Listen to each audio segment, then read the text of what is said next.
Catch actor Harold Dennis in The Judas Run. Can you get up?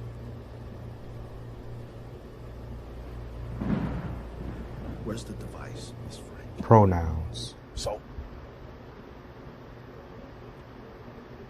What? Why you ain't talking? You did a lot of talking when you was up there.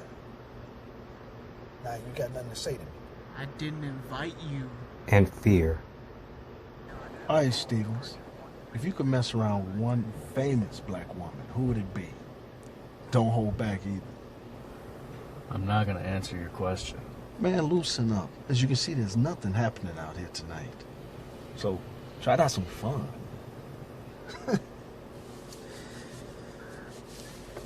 Let's see. I'd go for Angela Bassett. From A Black Perspective, Blood. Available now from any of our featured authors and at Rainbow Room Publishing. Contact actor Harold Dennis for all your acting needs at 99filmsonthewall@gmail.com. Now let's get back to the show. This author is the creator and the vision behind To a Woman's Heart and has a mission to uplift, motivate, encourage, and empower women. She is the president of Sisters of the Hood, a not-for-profit organization that provides a holistic approach towards self-sufficiency for those in underserved communities.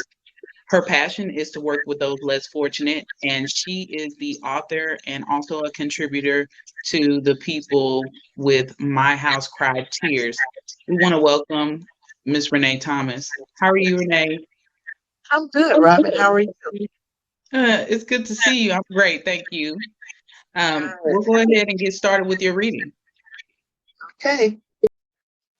My childhood started out simple. All the normal things happened in my life. I did what normal kids do. When we lived on Madison, I went to Willow Catholic Grammar School. We stayed above a church. There was a restaurant right next door owned by Mr. Reynolds. Polly Cleaners was across the street, and the doctor's office was right down the street. Everything was in close proximity. We would always receive a scratch hot breakfast, lunch, and dinner.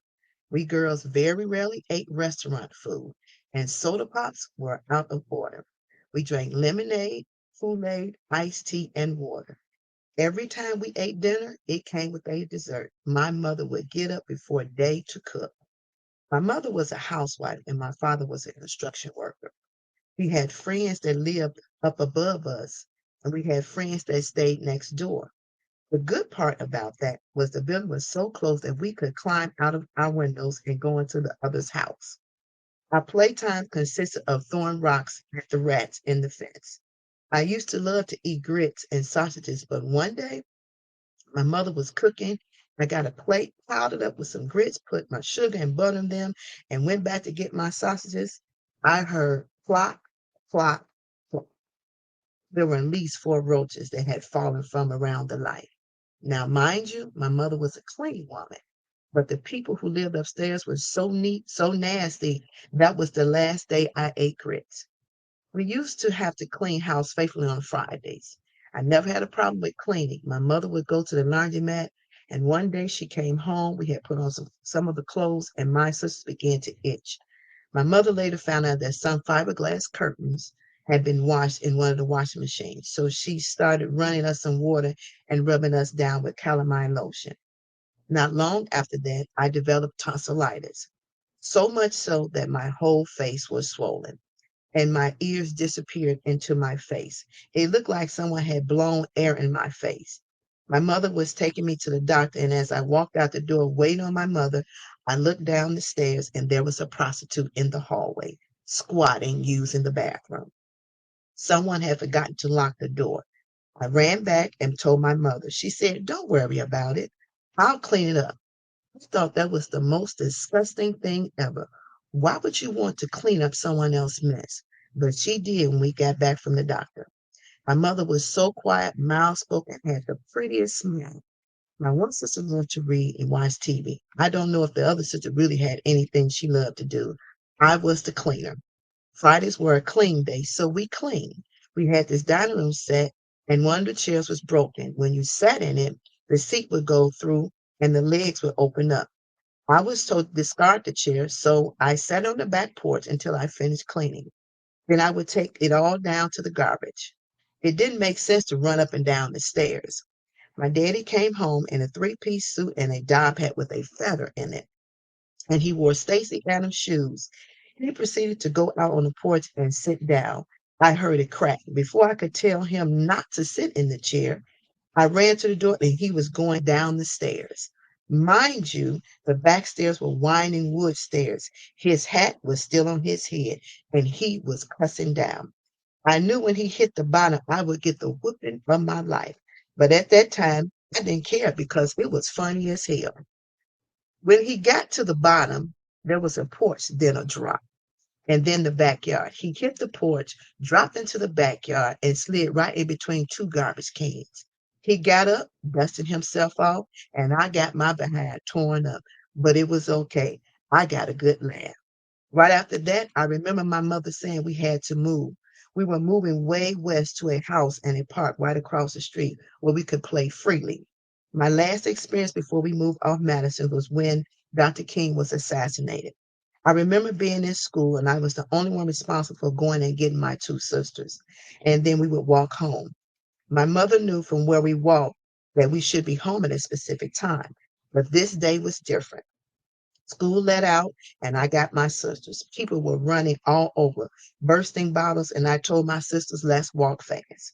When we reached the corner, my mother was standing at the bottom of the stairs. I was so happy to see her face. Not too long after we got home, my father arrived. We were instructed not to turn on any lights. The apartment was lit with candles for our light, and I sat in the living room window. My father and I watched them burn, break places into places of business and steal TVs and clothes out of the cleaners. They broke into the drugstores and turned over cars. It was unbelievable, but it was happening right before my eyes. I asked my daddy why, and he said because black people are mad.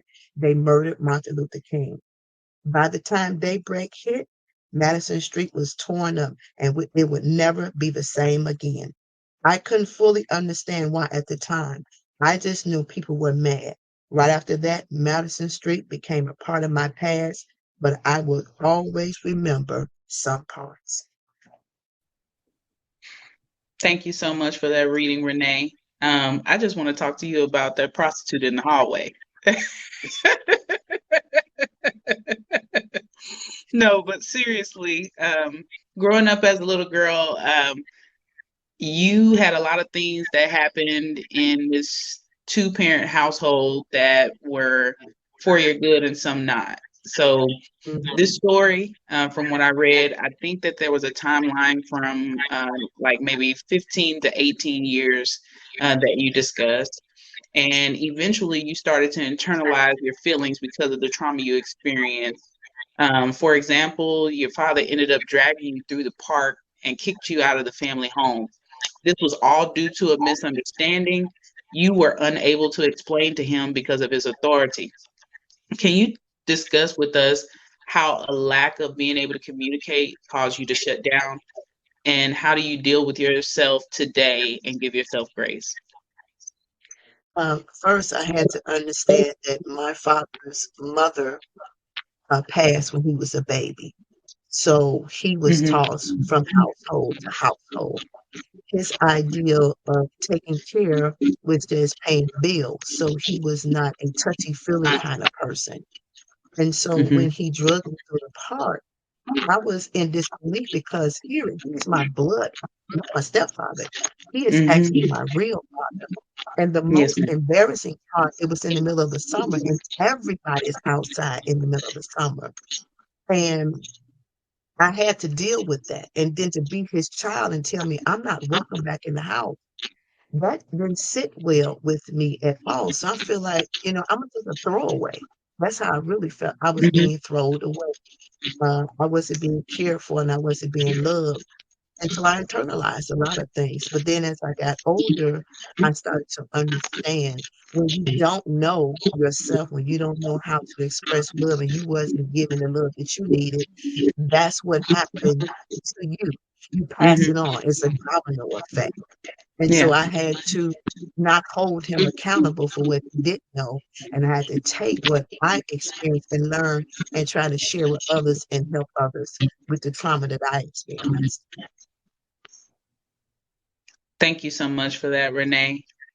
Um, there are quite a few comments speaking to maybe having some relatability there. What do you tell to the people that you inspire through your empowerment programs about how to deal with neglect where there was an intent? I tell everybody your past determines your present, and your present defines your future. And the most important thing you can do is heal from your past so you can have a better present and future. If you don't know how to unpack, if you Hmm. don't know how to heal and forgive and look at it, that whoever the individual is conducting or doing the things to you, and looking at it from their perspective, because most of the time when we look at things, we look at it from our perspective, how we've been hurt.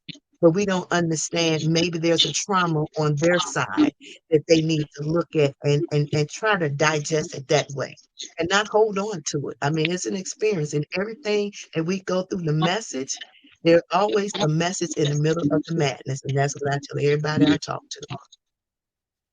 And it looks like we have another meaty question here. How did the relationship with your father affect your adult relationships? Maybe start in your 20s. My relationship with my father affected my adult relationship. I don't take no mess off of me, period. Yes. And I tell them, anybody that I date, that I had to take it from my father. He's my parent. But beyond that, I'm not required to accept disrespect. You treat me any kind of way, and you talk to me any kind of way. And that's probably why the reason that I'm single to this day, because of those situations that I dealt with. Uh, a lot of people, men, don't understand when you relay that type of message, you're not dealing with that. I need to be respected. You need to talk to me in a certain tone. I can't handle that. It's a trigger for me. So Yes, I ma'am. won't deal with it. Yeah. Well, I appreciate you shedding some light on your personal life and also how this story was developed tonight. I hope you have a wonderful one. Thank you. Thank you. See you later. All right. We're going to go into commercial break.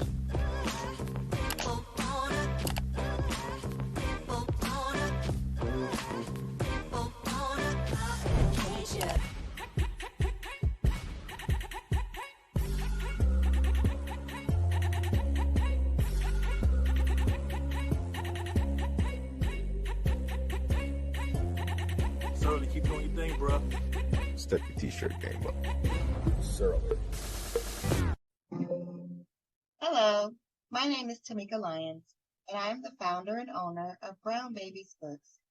Brown Babies Books is a children and teens diverse reads bookstore based here in Chicago. We believe that children of color need to see themselves in the books that they read. Our store specializes in curating books for teens and children that have been written and illustrated by authors of color. Find us online, shop with us online, and like us on our socials at Brown Babies Books. Thank you. Now go and get those babies some new books. Step your shirt game up with Surly Shirts, SURLY shirts.com, and visit